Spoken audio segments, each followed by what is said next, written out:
9 August 2024 RG Kar medical college in Kolkata, जहां एक student को वहीं की एक लेडी ट्रेनिंग डॉक्टर जो कि सेकेंड ईयर की स्टूडेंट थी, उसकी हाफ नेक्ड बॉडी मिली थी। बॉडी की हालत इतनी ज़्यादा ख़राब थी कि उसकी कॉलर बोन टूटी पड़ी थी, उसकी बैक बोन तोड़ दी थी और उसकी लेग्स भी फ्रैक्चर पड़ी थी।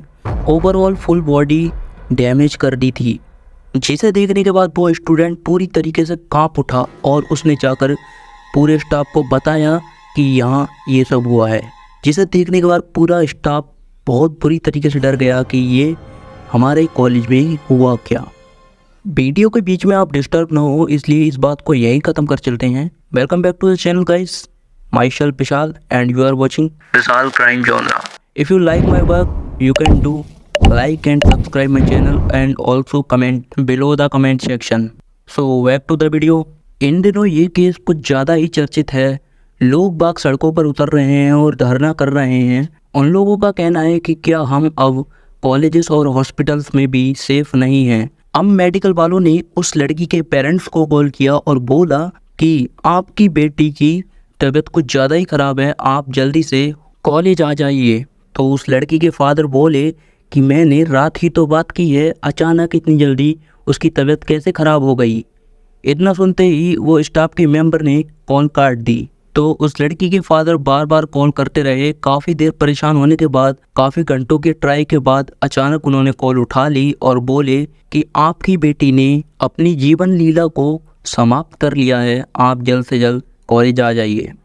इतना सुनने के बाद उसके माँ बाप दोनों ही रोने लगते हैं और बदहवास हालत में कॉलेज पहुंचते हैं। कॉलेज पहुंचने के बाद उसके पेरेंट्स को बॉडी दिखाई जाती है। उस लड़की के माँ बाप बॉडी की कंडीशन देखने के बाद बोलते हैं कि ये कोई केस है ही नहीं। जिस तरीके से उस बॉडी को डैमेज किया गया था, कोई भी देखने के बाद पहचान ही लेगा कि कोई अपने आप को इतना दर्द दे कैसे सकता है, वो भी आज से पहले।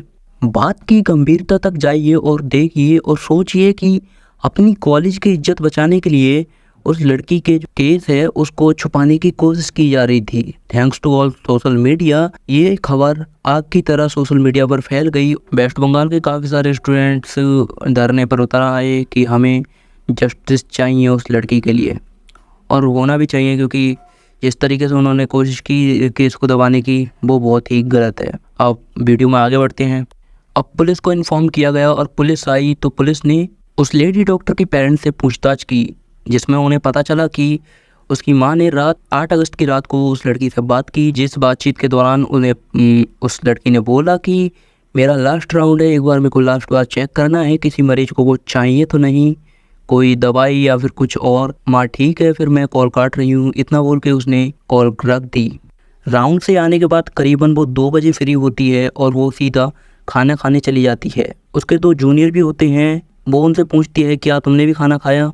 बोलते नहीं मैं हमने भी नहीं खाया, आओ साथ खाते हैं। वो तीनों मिलकर खाना खाते हैं। उसके बाद वो पढ़ने चली जाती है, क्योंकि वो सेकंड ईयर की स्टूडेंट भी थी। इस सब के बाद सीधा सुबह उसकी डेड बॉडी मिलती है। ममता बनर्जी इस समय पर उनकी ही सरकार है वहाँ पर, तो उन पर प्रेशर डाला जा रहा है कि जल्द से जल्द कल्प्रिट को पकड़ो वरना प्रॉब्लम हो जाएगी। अब इन्वेस्टिगेशन काफ़ी तेज़ी के साथ शुरू हो गई थी। इस केस को एसआईटी को सौंपा गया, स्पेशल इन्वेस्टिगेशन टीम। उन्होंने भी अपने काम को बखूबी निभाया। एसआईटी ने सिर्फ 6 घंटे के अंदर ही कल्प्रिट को पकड़ लिया और कल्प्रिट था संजय रॉय। संजय रॉय के घर पर जानकारी दी और उनसे पूछताछ की तो पता चला कि संजय रॉय की उसकी बहन से भी नहीं बनती थी, क्योंकि उसकी बहन को इसकी सारी करतूतों के बारे में पता था। अब सेमिनार की सीसीटीवी फुटेज निकाली गई, जिसमें कि 5-6 लोग हॉल में घूमते दिख रहे हैं। अब जो दिख रहे हैं वही सस्पेक्ट हैं, उनसे ही पूछताछ की गई। और हाँ, एक बात और पता चली कि जहाँ बॉडी मिली थी वहाँ पर एक ईयरफोन मिला, एक कान का ईयरफोन। जो लोग सीसीटीवी कैमरा में दिखे थे उन सबको बुलाया गया और उनसे बोला गया कि अपने अपने ब्लूटूथ ऑन करो। और जो ब्लूटूथ था वो संजय रॉय का उस डिवाइस से कनेक्ट हो गया और पुलिस ने उसे गिरफ्तार कर लिया। और पुलिस की थोड़ी कड़ी पूछताछ के दौरान संजय रॉय ने पूरा जुर्म कबूल कर लिया। बेसिकली ये एक सिविल वॉलेंटियर था। सिविल वॉलेंटियर ये होते हैं कि जो एक्चुअल पुलिस वाले होते हैं उनके साथ उनका थोड़ा बहुत हाथ बटाना, उनका थोड़ा बहुत काम कराना। तो ये खुद को पुलिस वाला बताता था, इसलिए इसके पास इधर उधर आने का हर जगह का एक्सेस था। मतलब पुलिस वालों से कौन ही मुंह लगना चाहेगा। ये नशे की हालत में वहाँ पहुँचा और उस लड़की का ज़बरदस्ती रेप।